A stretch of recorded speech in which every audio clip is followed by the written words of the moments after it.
হ্যাঁ ভাই, তেমনই একটা কথা যে এয়ারপোর্ট মসজিদে সবসময় চুরি হয়ে থাকে।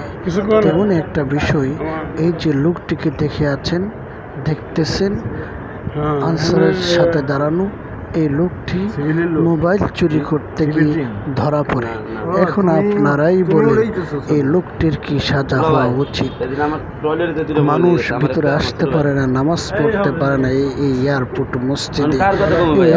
মসজিদে নামাজ পড়তে আসলে চুরে পাসপোর্ট চুরি করে নিয়ে যায়, টিকিট চুরি করে নিয়ে যায়, মালপত্র টাকা পয়সা যাহা কিছু আছে সকল কিছু চুরি করে নিয়ে যায়।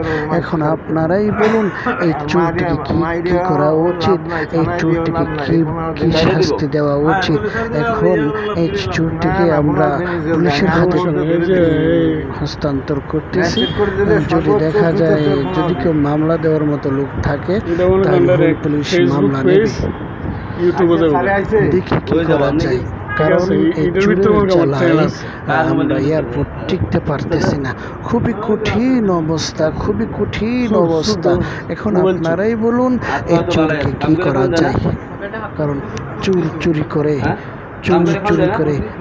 এদেরকে হাত পা নেই ভাই, এদেরকে হাত পা নেই যে এরা চুরি করে আর চুরি করে